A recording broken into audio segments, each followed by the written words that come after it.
নমস্কাৰ পিকেৰা শিক্ষা বিকাশ কেন্দ্ৰলৈ সকলোকে স্বাগতম জনাইছো। আজি আমি শিক্ষা বিষয়ত আলোচনা কৰিম। এই শিক্ষা বিষয়ৰ ক্ষেত্ৰত উচ্চতৰ মাধ্যমিক ছাত্ৰ-ছাত্ৰীসকলৰ পৰা স্নাতক পৰ্যায়ৰ ছাত্ৰ-ছাত্ৰীসকলৰ কাৰণে বিশেষ দৰকাৰ হয়। এই আমি শিক্ষা সম্পৰ্কত আজি আমি কিছু কথা আলোচনা কৰিম। প্ৰথমতে আমি জানিব লাগিব শিক্ষা কাক বোলে, শিক্ষা কি। আমি যেতিয়া মেট্ৰিক পাছ কৰিছো তাৰ পৰাই আমি আমাৰ বিষয়বিলাক চেঞ্জ হৈ যায়।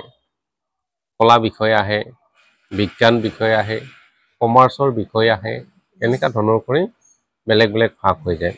আৰু তেতিয়াই আমাৰ ছাত্ৰ-ছাত্ৰীসকলৰ মাজত বিষয়ৰ ওপৰত বহুখিনি কনফিউজন আহি যায়। আৰু এই কনফিউজনখিনি যাতে তেওঁলোকৰ আঁতৰি যায় তাৰ কাৰণে আমি এটা বিষয় ল'ম। এই বিষয়টো হৈছে শিক্ষা। হায়াৰ ছেকেণ্ডাৰী অৰ্থাৎ উচ্চতৰ মাধ্যমিক প্ৰথম বৰ্ষত শিক্ষা বিষয় এটা অন্তৰ্ভুক্ত কৰা হৈছে। আৰু ইয়াৰ লগতে আমি শিক্ষা কি এই সম্পৰ্কেও আমি আজি কিছু কথা আলোচনা কৰিম। শিক্ষা কি এই সম্পৰ্কত যদি আমি জানিব লগা হয় তেতিয়াহ'লে আমি শিক্ষা কাক বোলে এইটো কথা আমি জানিব লাগিব।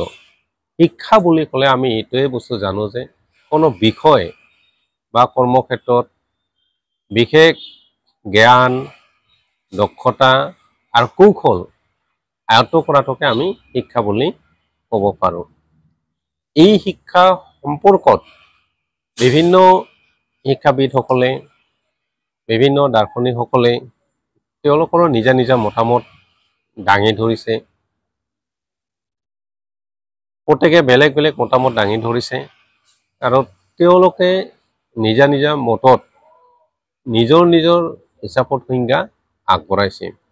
এই সংজ্ঞাবিলাকৰ পৰা আমি শিক্ষা বিষয়টো আলোচনা কৰিবলৈ গ'লে আমি শিক্ষাৰ উৎপত্তি প্ৰথমতে ক'ৰ পৰা আহিলে এই কথাটো আমি আলোচনা কৰাটো প্ৰয়োজন। শিক্ষা অৰ্থাৎ ইয়াৰ ইংৰাজী প্ৰতিশব্দ হৈছে এডুকেশ্যন। এই এডুকেশ্যন শব্দটোৰ বিষয়ে যদি আমি জানিব লগা হয় তেতিয়াহ'লে আমি এই শিক্ষা অৰ্থাৎ ইংৰাজী এডুকেশ্যন শব্দটো লেটিন ভাষাৰ পৰা অহা বুলি আমি জানিব পাৰোঁ। এই লেটিন ভাষাৰ আকৌ প্ৰথমতে দুটা শব্দৰ পৰা উৎপত্তি হৈছে বুলি প্ৰথমতে উল্লেখ কৰা হয়। এই দুটা শব্দ হৈছে, এটা হৈছে ই আৰু আনটো হৈছে আমাৰ দুক। এই দুটা শব্দৰ আকৌ বেলেগ বেলেগ অৰ্থ দিয়া আছে। যেনেকৈ ইৰ এটা অৰ্থ দিয়া আছে, ইৰ অৰ্থ হৈছে আউট অফ। আৰু ঠিক তেনেকৈ দুক শব্দৰো এটা অৰ্থ দিয়া আছে। দুক শব্দৰ অৰ্থ হ'ল আই লিড অফ, অৰ্থাৎ য'ৰ পৰা মই বিকশিত হওঁ তাকেই শিক্ষা বুলি কোৱা হয়। ঠিক ইয়াৰ দৰে আকৌ এডুকেশ্যন শব্দটো আৰু ভালে কেইটামান শব্দৰ পৰা অহা বুলি আমি জানিব পাৰোঁ। যেনেকৈ শিক্ষা শব্দটো আন এটা লেটিন শব্দ ইডুচিয়াৰৰ পৰাও শিক্ষা শব্দটোৰ উৎপত্তি হোৱা বুলি জানিব পৰা যায়। ইডুচিয়াৰৰ অৰ্থ হৈছে বৃদ্ধি কৰা, বিকাশ কৰা, উন্নতি কৰা, আগবঢ়া ইত্যাদি। অৰ্থাৎ য'ৰ পৰা আমাৰ বিকাশ হয়, য'ৰ পৰা আমি উন্নতি সাধন কৰিব পাৰোঁ, য'ৰ পৰা আমি আগবাঢ়ি যাব পাৰোঁ, এই গোটেইখিনিকে আমাৰ শিক্ষা বুলি কোৱা হয়। ঠিক তেনেদৰে ইডুচিয়াৰৰ পিছত আকৌ আমি আন এটা শব্দ পাইছোঁ। এই শব্দটো হৈছে ইডুকেয়াৰ। ইডুকেয়াৰৰ পৰা আমি শিক্ষা শব্দৰ উৎপত্তি হোৱা বুলি জানিব পাৰোঁ। ইডুকেয়াৰৰ অৰ্থ আছে, ইডুকেয়াৰৰ অৰ্থ হৈছে টু নিউৰিছ, অৰ্থাৎ লালন পালন কৰা। কেৱল ইয়াৰ বাহিৰেও এডুকেশ্যন শব্দটো অৰ্থাৎ শিক্ষা শব্দটো ইডুকেটাম নামৰ শব্দৰ পৰা উৎপত্তি হোৱা বুলি আমি জানিব পাৰোঁ, যাৰ অৰ্থ হৈছে এক অফ টিচিং, অৰ্থাৎ শিক্ষাদান প্ৰক্ৰিয়া। বা শিক্ষাদান কাৰ্য। গতিকে এনেকৈ আমি শিক্ষাৰ উৎপত্তিবিলাক আমি দেখিবলৈ পাওঁ। গতিকে এই উৎপত্তিসমূহৰ উপৰিও নানা ধৰণৰ শিক্ষাবিদে তেওঁলোকৰো নিজা নিজা সংজ্ঞা তেওঁলোকে আগবঢ়াইছে। এই সংজ্ঞাবিলাকৰ ভিতৰত সক্ৰেটিছ আছে, প্লেটো আছে, এৰিষ্টটল আছে, স্বামী বিবেকানন্দ আছে, মহাত্মা গান্ধী আছে, এনেকৈ বহুত দাৰ্শনিকে বহুত শিক্ষাবিদে তেওঁলোকৰ নিজা নিজা মতামত আগবঢ়াইছে। যেনেকৈ প্লেটোৰ মতে শিক্ষা হ'ল উপযুক্ত সময়ত সুখ দুখ অনুভৱ কৰিব পৰা ক্ষমতা। অৰ্থাৎ education is the capacity to feel pleasure and pain at the right moment. ঠিক তেনেদৰে এৰিষ্টটল তেওঁ শিক্ষাৰ ওপৰত সংজ্ঞা আগবঢ়াইছে। এৰিষ্টটলৰ মতে শিক্ষা হৈছে কি? শিক্ষাই সুস্থ দেহত সুস্থ মনৰ সৃষ্টি কৰে।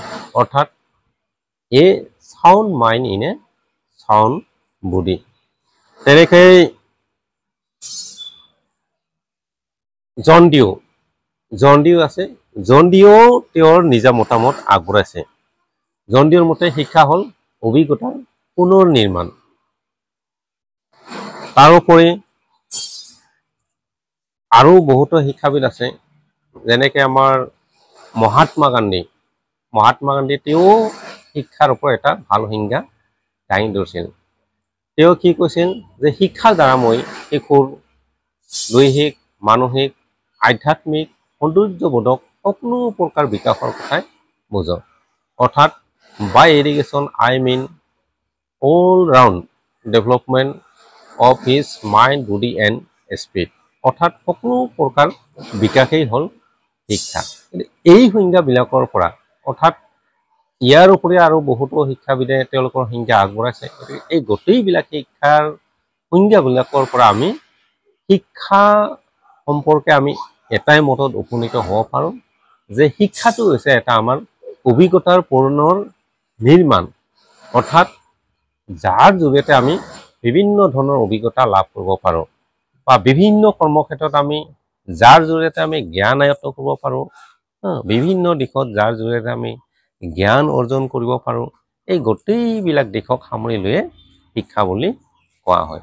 গতিকে আজি আমি শিক্ষা সম্পৰ্কত এইখিনি আলোচনা কৰিলোঁ। পৰৱৰ্তী পৰ্যায়ত আমি আকৌ শিক্ষাৰ অৰ্থ সম্পৰ্কে আলোচনা কৰিম, শিক্ষাৰ প্ৰকাৰ সম্পৰ্কে আলোচনা কৰিম, বিভিন্ন ক্ষেত্ৰত আমি আলোচনা কৰিম। সকলোকে যাতে এই চেনেলটো চাই থাকে আৰু শিক্ষাৰ সম্পৰ্কত তেওঁলোকৰ যদি কিবা প্ৰশ্ন থাকে এই প্ৰশ্নখিনি কৰিব পাৰিব। আমি ডিছক্ৰিপশ্যনত দিয়া থাকিব, তেওঁলোকৰ কমেণ্টত তেওঁলোকৰ প্ৰশ্ন উত্তৰ থাকিলে জনাব পাৰিব। যদি আমি যিমান পাৰোঁ চেষ্টা কৰিম এই প্ৰশ্ন উত্তৰ দিয়াৰ কাৰণে।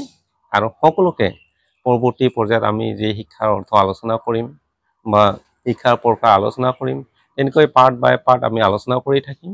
সকলোকে এই চেনেলটো চাই যাতে আমাৰ লগত আলোচনাত সহযোগিতা কৰে তাৰ কাৰণে সকলোকে আহ্বান জনালোঁ। আৰু ইয়াৰ কাৰণে আমাৰ এই চেনেলটোক সকলোৱে লাইক কৰিব, শ্বেয়াৰ কৰিব, কমেণ্ট কৰিব আৰু ছাবস্ক্ৰাইব কৰিব। তেতিয়াহ'লে আমি সকলোৱে উৎসাহ পাম আৰু সকলোৰেও যাতে এই আলোচনাত বা আলোচনাৰ জৰিয়তে লাভান্বিত হ'ব পাৰে, এইটো আমি প্ৰয়াস কৰিম। ধন্যবাদ।